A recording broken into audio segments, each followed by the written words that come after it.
മുഖ്യമന്ത്രി പങ്കെടുത്ത പരിപാടിയിൽ ക്ഷണിക്കാതെ CPM കണ്ണൂർ ജില്ലാ സെക്രട്ടറി കെ രാഗേഷ് വേദിയിലിരുന്നത് അല്പത്തരമെന്ന് DCC president advocate Martin George.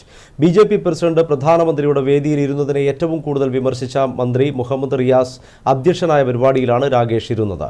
രാഗേഷിന് പ്രത്യേക പദവി എന്തെങ്കിലും ഉണ്ടോ എന്ന് നേതൃത്വം വ്യക്തമാക്കണമെന്നും മാർട്ടിൻ ജോർജ് ആവശ്യപ്പെട്ടു. മുഖ്യമന്ത്രി പങ്കെടുക്കുന്ന പരിപാടിയിൽ ക്ഷണിച്ചാലും ഇല്ലെങ്കിലും വേദിയിലിരിക്കാൻ അധികാരമുണ്ടെന്ന തരത്തിലാണ് CPM ജില്ലാ സെക്രട്ടറി കെ രാഗേഷ് പ്രതികരിക്കുന്നത്. ഇത് അല്പത്തരമാണെന്ന് DCC president advocate Martin George പറഞ്ഞു. സർക്കാർ പരിപാടികളിൽ CPM ജില്ലാ സെക്രട്ടറിക്ക് മറ്റാർക്കുമില്ലാത്ത പ്രത്യേക പദവി ഉണ്ടോ എന്ന് വ്യക്തമാക്കണമെന്നും മാർട്ടിൻ ജോർജ് ആവശ്യപ്പെട്ടു.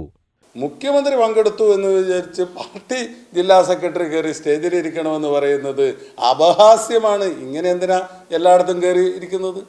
അവർ വിളിച്ചാൽ പരിപാടി പ്രോഗ്രാമിലുണ്ടെങ്കിൽ അവർക്ക് പോകാം എന്നുള്ളതാണ് ഞങ്ങൾ മനസ്സിലാക്കുന്നതും ഞങ്ങൾ ചെയ്തുകൊണ്ടിരിക്കുന്നതും ശീലിച്ചുകൊണ്ടിരിക്കുന്നതും അതുതന്നെയാണ്.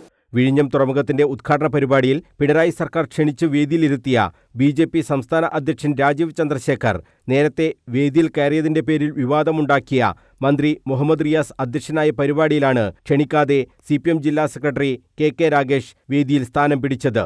സർക്കാർ പരിപാടികളിലെ പ്രോട്ടോകോൾ CPMന് ബാധകമല്ലേ എന്നും ഇക്കാര്യത്തിൽ മുഹമ്മദ് റിയാസ് മറുപടി പറയണമെന്നും മാർട്ടിൻ ജോർജ് ആവശ്യപ്പെട്ടു. ഇത് രാജീവ് ചന്ദ്രശേഖരന്റെ കാര്യത്തിൽ അത് BJP എടുത്ത നിലപാട് ശരിയായ നിലപാടല്ല. ഇവിടെ മുഖ്യമന്ത്രിയായാലും അവിടെ ടൂറിസം മന്ത്രിയായാലും ഇരിക്കുകയാണ്, പൊതുമരാമത്ത് വകുപ്പ് മന്ത്രി അവിടെ ഇരിക്കുന്നു. അവരെടുത്ത സമീപനവും ശരിയല്ല.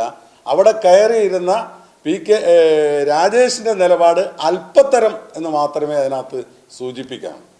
രാഗേഷിനെ ക്ഷണിച്ചിട്ടില്ലെന്ന് DTPCയും വ്യക്തമാക്കിയിട്ടുണ്ട്. മുഖ്യമന്ത്രി പങ്കെടുക്കുന്ന പരിപാടിയിൽ ക്ഷണിച്ചില്ലെങ്കിലും പങ്കെടുക്കുമെന്ന ജില്ലാ സെക്രട്ടറിയുടെ നിലപാട് ധാർഷ്ട്യമാണെന്നും മാർട്ടിൻ ജോർജ് പറഞ്ഞു. News bureau, Kannur.